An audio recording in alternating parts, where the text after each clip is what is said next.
savez vous-même que lorsque Frère Branham avait quitté la chair, Dieu avait fait descendre une épée à Frère Frank et lui a dit de prendre cette épée.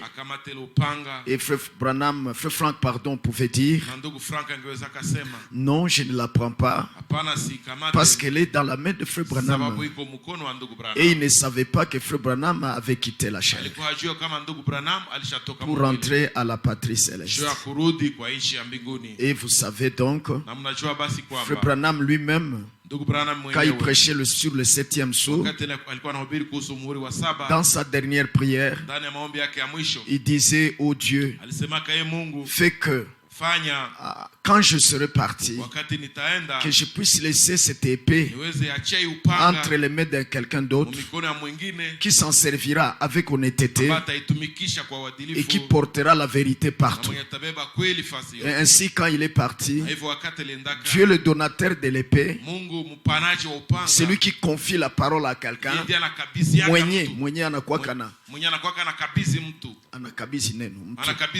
C'est lui qui confie à quelqu'un la parole pour la porter. Lui-même donc a pris cette épée que venait de laisser Frère Branham, certainement, et l'a confiée à Frère Frank pour la porter partout. Donc cette épée, c'est la parole de Dieu. Et vous savez vous-même que le 2 avril 1962, il lui avait dit que mon serviteur, le temps pour toi dans cette ville est bientôt terminé. Je t'enverrai dans d'autres villes pour prêcher ma parole. Et c'est ainsi que depuis 1966, Frère Frank allait de ville en ville. Frère Frank, depuis 1966, Frère Frank allait de ville en ville pour prêcher la parole de Dieu sur mandat divin, parce qu'il devait porter cette parole jusqu'aux extrémités de la terre. Oui, mes frères. Oui, frère. Vous savez aussi que le Seigneur avait dit à Frère Branham, à Frère Frank, excusez-moi, que il devait distribuer cette nourriture.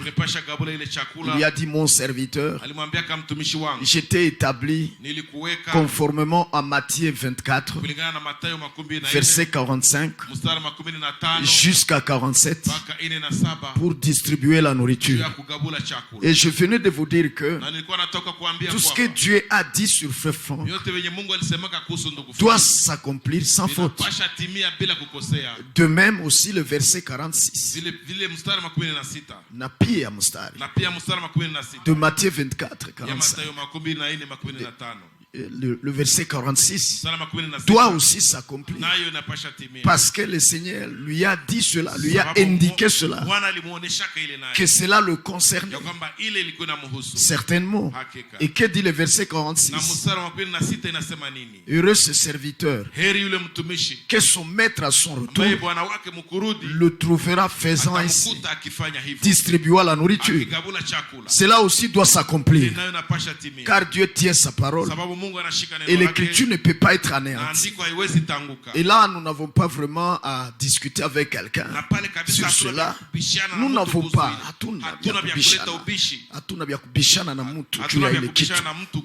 Non, nous croyons seulement. Nous les rapportons comme c'est écrit. Et nous y mettons notre foi. Parce que Dieu le fera.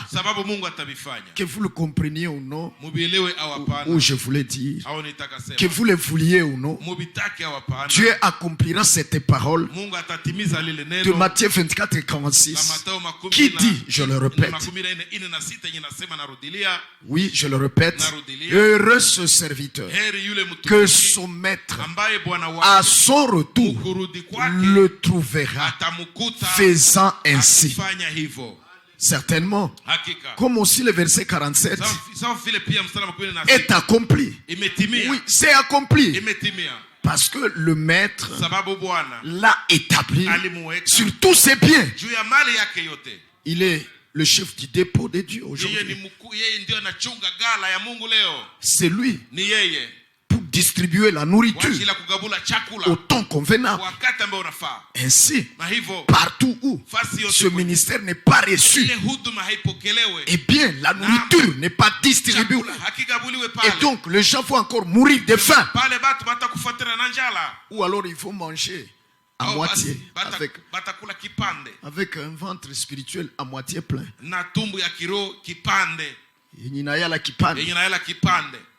Voyez, parce que ils ne peuvent pas garder toute la parole tant qu'ils ne sont pas avec l'homme mandaté, établi pour distribuer la parole. Car celui que Dieu envoie seul, il est péché. C'est celui-là qui dit les paroles de Dieu. Les paroles de Dieu au pluriel. Les paroles de Dieu. C'est ce que dit l'Écriture. Voyez, ainsi il est impossible d'avoir la totalité de la parole tant que vous n'avez pas l'homme envoyé par Dieu. Car comment prêcheront-ils s'ils ne sont pas envoyés? Voyez, ce sera des 20 discoureurs. Des 20 discoureurs allant d'erreur en erreur. Parce que charlatans, voyez, charlatans, des imposteurs. Vous comprenez? Et la Bible dit que les imposteurs et les méchants, ils agiront méchamment et iront d'erreur en erreur. Voyez, égarant les autres et étant eux-mêmes égarés. Ainsi, bien aimés frères, chacun de nous doit reconnaître ce que Dieu est en train de faire maintenant. Dieu a utilisé Frère Branham pour emmagasiner la nourriture à notre temps, à cause de la famine qui devait venir. Dieu a établi Frère Franck sur le dépôt, sur les magasins, pour distribuer cette nourriture qui a été emmagasinée. Lui-même l'emmagasina à Krefeld. Voyez frères, voyez sœurs.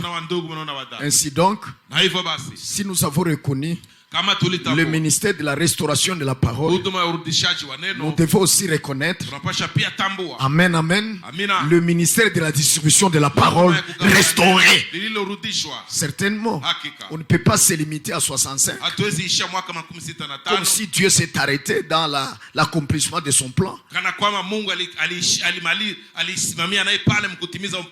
Non, non, son plan continue, le plan du salut, certainement. Et après l'emmagasinage et après la restauration de la parole, le ministère qui devait suivre, nous le savons, c'est le ministère de la distribution de cette parole et de l'annonce de cette parole, le message, jusqu'aux extrémités de la terre. Selon Matthieu 24, verset 14. Vous savez vous-même, en réalité, que Frère Branham n'a visité tous les pays du monde. Il a prêché seulement dans 12 pays du monde.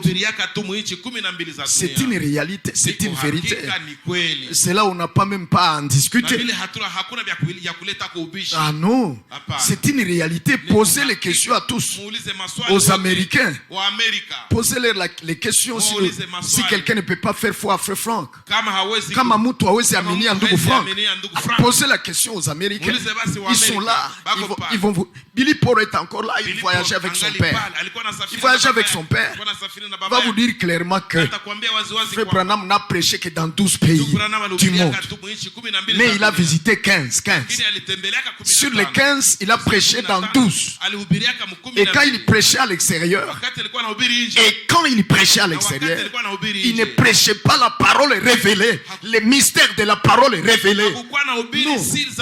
Il prêchait l'évangile en général et priait pour les malades. C'est aux États-Unis, à Jeffersonville, qu'il prêchait la parole. Amen. Et le Seigneur lui avait dit, voyez le premier le 1er avril 1962, le Seigneur lui avait dit que tu ne peux pas faire un voyage pour une seule prédication outre-mer. Non, mais rentre au tabernacle et emmagasine la nourriture. C'est au tabernacle de Jeffersonville que se faisait la magasinage. Et lui-même disait souvent, que ces choses, je ne les prêche pas partout. C'est ici où je les prêche. Et je me sens libre de dire les choses ici, telles que je les crois. Alléluia. À Jeffersonville. Mais quand il sortait, il évangélisait seulement et priait pour les malades. Mais quand il est à Jeffersonville, il enseignait les doctrines du message de l'heure. Alléluia. Et ça a été emmagasiné là-bas. Oui, frère, comprenez cela et gardez cela. Parce que qui ne voit pas ça, il suivra les imposteurs et croira n'importe quoi. Comprenez bien comment Dieu travaille. Sa manière de faire les choses, ses propres choses en ces temps-ci. Comprenez-les très bien. Oui. Et portez vos regards si le vase choisi par lui-même. Amen. Frère Branham comme vase pour restaurer la parole. Frère Franck pour vase pour distribuer la parole. Et amener ça jusqu'aux extrémités de la terre. Vous ne pouvez simplement pas vous élever contre ce ministère. Vous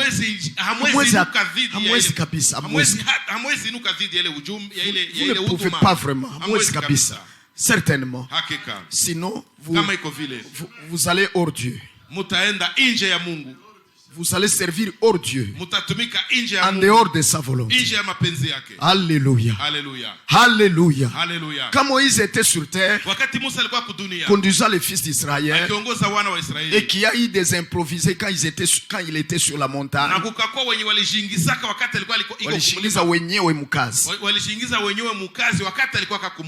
et commençait à enseigner autre chose, et faire fabriquer par le peuple un veau d'or,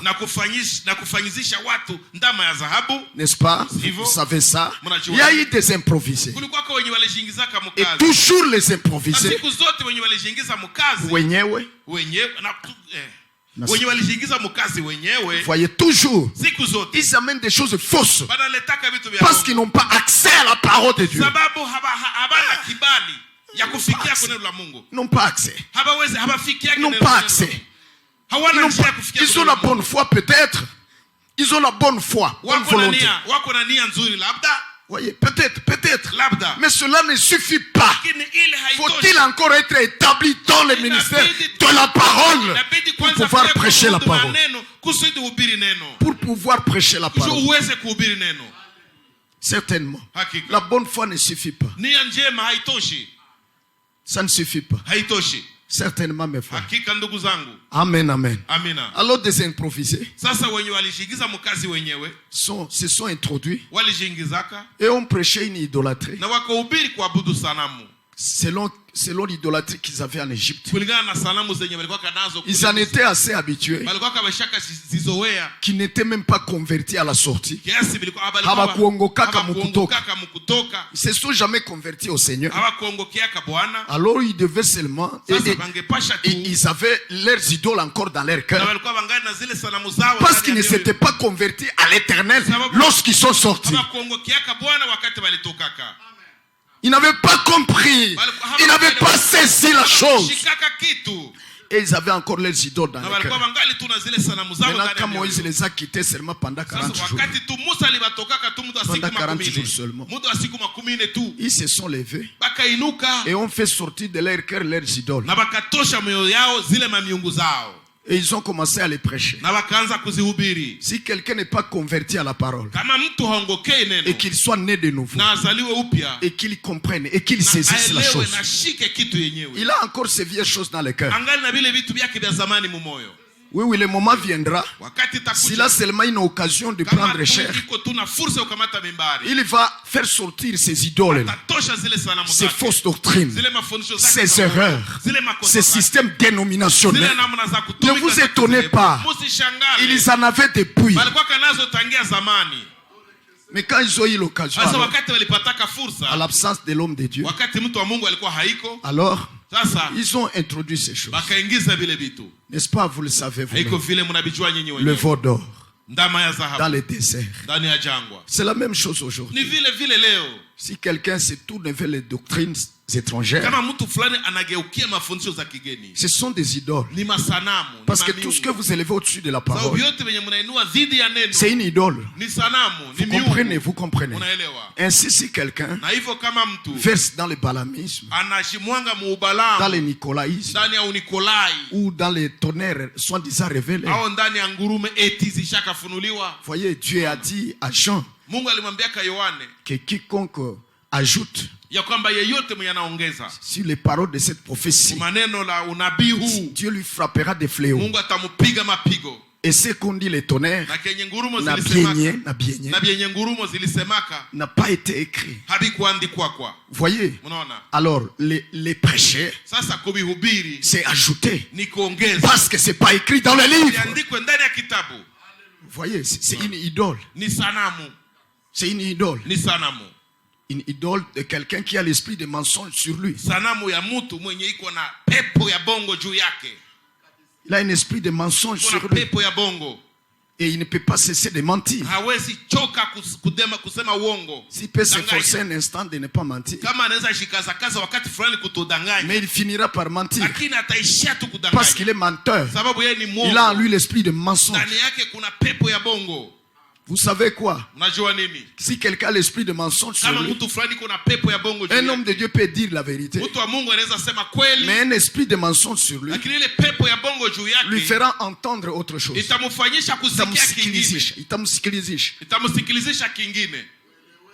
Et ce qu'il dira de ce qui a été prêché sera hors ce qui a été prêché. À cause de l'esprit de mensonge qui lui donne à comprendre mal. Ouais, frère. Et Dieu nous a promis l'esprit de vérité pour que nous connaissions la vérité et nous demeurions dans la vérité. C'est pour cela qu'il nous a promis l'esprit de vérité pour nous conduire dans toute la vérité. Ainsi nous pouvons comprendre la vérité de Dieu et demeurer dans la vérité de Dieu et suivre la vérité de Dieu. Et la vérité de Dieu et haïr le mensonge et les interprétations d'hommes corrompus qui ont l'esprit de mensonge. La Bible dit que tous ceux qui n'ont pas cru à la vérité, Dieu leur envoie une puissance d'égarement. Voyez, c'est un esprit sur eux pour qu'ils croient au mensonge. Voyez, frère, c'est pour cela, par exemple, quand frère Branham parle de ces tonnerres, mais dans ses prédications, si vous ne le saviez pas, pour certains qui ne le savaient pas, parce que les frères ici, beaucoup, qui ont l'oreille pour entendre, parce qu'il s'agit d'avoir l'oreille pour entendre, pour que vous héritiez les promesses et que les promesses soient valables pour vous. Il faut avoir l'oreille pour entendre. C'est Apocalypse. Deuxième chapitre et troisième. N'est-ce pas? Écriture dans chaque message pour chaque église. Il dit que celui qui a des oreilles entende ce que l'esprit dit aux églises. Pas ce que frère Branham dit en tant que messager. Pas ce que dit le messager, mais ce que l'esprit dit par le messager. Comprenez-vous cela? Celui qui a des oreilles, une oreille circoncis. Une oreille circoncis entendront ce que l'esprit dit par le messager. Parce que messager en tant qu'on peut dire. Mais ce que l'esprit dit par lui et ce que l'esprit dira par le messager sera toujours conforme aux Écritures. Parce que toute Écriture est inspirée par Dieu, le Saint-Esprit. Maintenant, le même Saint-Esprit ne peut pas être sur le messager pour dire le contraire de ce qu'il avait déjà dit par les autres messagers, les prophètes et les apôtres. C'est impossible. Parce que Jésus-Christ est le même hier, aujourd'hui et éternellement. Et la parole de Dieu demeure éternellement. On a dit à Isaïe, crie. Il a dit que criais-je? Il dit crie que. Lalamika kwamba. Toute chair est comme de l'herbe. Oui, oui, tout homme est comme de l'herbe. Et sa gloire comme la fleur de l'herbe. La feuille sèche, l'herbe sèche. Sa fleur fane. Mais la parole de notre Dieu demeure éternellement. Et l'apôtre Pierre, il prend cette écriture dans 1 Pierre, au chapitre 1, depuis le 23e verset. Il dit que nous avons été régénérés non par une semence corruptible. Pensez à cela, la parole d'homme ou la semence d'homme. Voyez, parce qu'il est une herbe, n'est-ce pas? Et sa gloire comme la fleur de l'herbe. N'est-ce pas, frère? Alors lui, il va sécher et sa fleur va faner. Toute sa gloire va passer. Toutes ses paroles vont passer. Tout ce qu'il a dit, tout ce que l'homme a dit de lui-même va passer. Mais ce qu'il a dit de la part de Dieu, par Dieu, demeurera éternellement. Oui, frère. Oui, sœur. Je peux dire une chose aujourd'hui. Et demain, je vais dire autrement. Parce que les circonstances vont m'amener à changer. Toi aussi, de même. N'est-ce pas, mes frères? Mais ce que Dieu dit ne change jamais. Ça demeure comme ça. Alléluia. Et qui croit à ça et bâtit sur ça, il demeure aussi éternellement. Alléluia. Alors l'apôtre Pierre dit, il a dit nous avons été régénérés non par une semence corruptible mais par une semence incorruptible, la parole permanente et éternelle de Dieu. C'est ce qui nous a régénérés. C'est pour cela que notre nouvelle naissance n'a pas de fin. Nous ne mourrons pas après être nés de nouveau spirituellement. Nous ne mourrons plus spirituellement dès que nous sommes nés de nouveau. Parce qu'en naissant de nouveau, nous avons la vie de Dieu. Et la vie de Dieu, c'est la vie éternelle qui ne finit jamais. Est-ce que vous comprenez? C'est seulement l'âme qui pêche qui mourra. C'est là que Frère Branham disait que Dieu ne peut pas te sauver aujourd'hui. Il y a quoi Mungu hawezi kuokoa leo et te perdre demain. Nous, le salut est éternel.